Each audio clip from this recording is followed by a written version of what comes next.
Our next speaker continues our day's theme of bringing global perspectives to the forum. His career has spanned the private and the public sector, and he's currently South Australia's 46th Premier. Please join me in welcoming Stephen Marshall to the forum.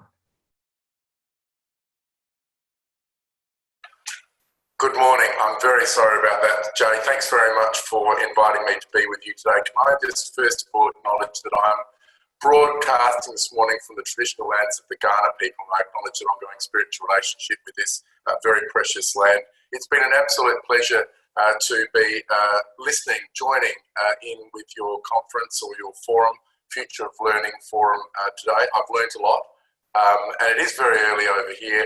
At the moment, I heard David Porter say before that everybody should get a beer. I'd just like a long black actually over here to start the day. And what a year 2020 has been for us all. I think we've all appreciated just how devastating the COVID-19 pandemic has been. Australia has certainly not been immune from this, and neither is my state, or as you would say in Canada, a province.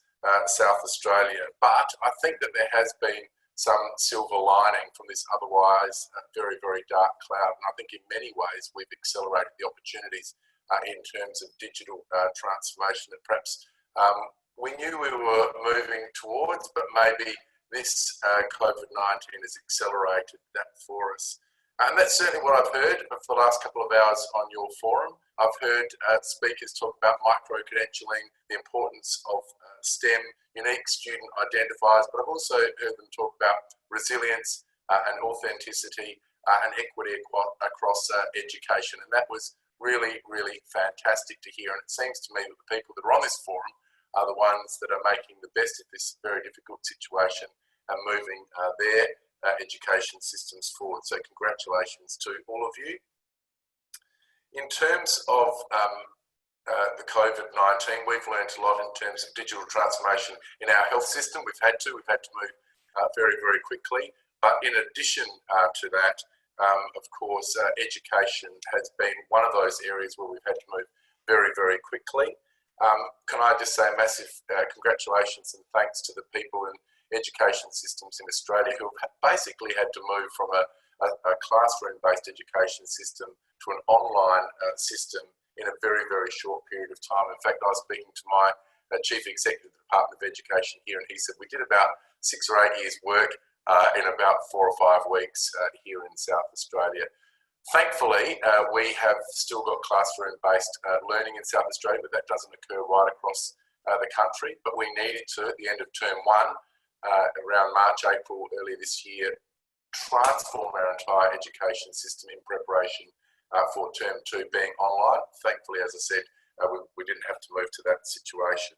Digital transformation for us in South Australia started with a major upgrade to the fibre optic network, connecting around about 700 schools in South Australia to high-speed internet, which has really helped us with one of those areas that you've been talking about as a theme, which is equity, making sure that our remote and our Indigenous communities can be really connected to the best learning opportunities.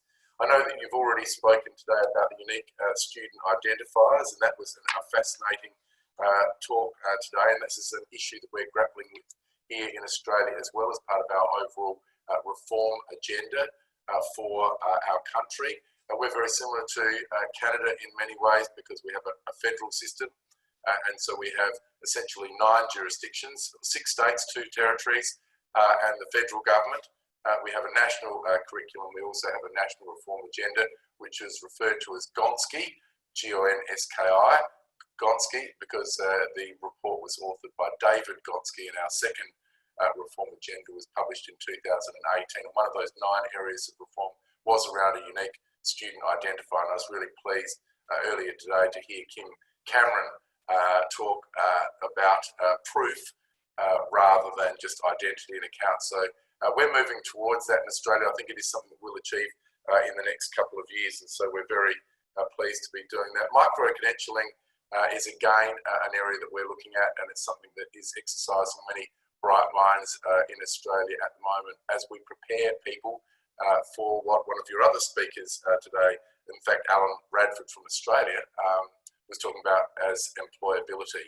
So I think that there is a massive transformation underway in South Australia. We're part of that transformation. I think we've got a very good education system, but we've got to make sure that continually evolves with the skills requirement for employment into the future. So I strongly support what Alan was saying earlier today. In our state, we're moving from a state which is still respectful to all of our traditional sectors of mining and construction, manufacturing and agriculture. And we've got one eye to future industries like defence, space, cyber, machine learning, blockchain.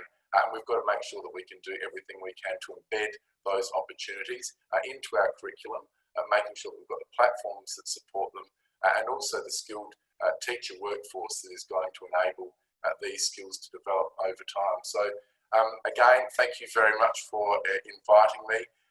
It's a pleasure to be part of this forum. I think that even though we are separated by many, many thousands of kilometres or miles or whatever they're referred to up there in Canada, there are very, very similar themes that we are all grappling with at the moment. I think by working together, then we can actually advance the cause for our students right now and into the future. And I'd particularly like to thank Jamie Akinmamara, who's been, I think, a very good friend to South Australia for inviting me to be on this, and for Convergence for bringing this forum together today. Thank you very much.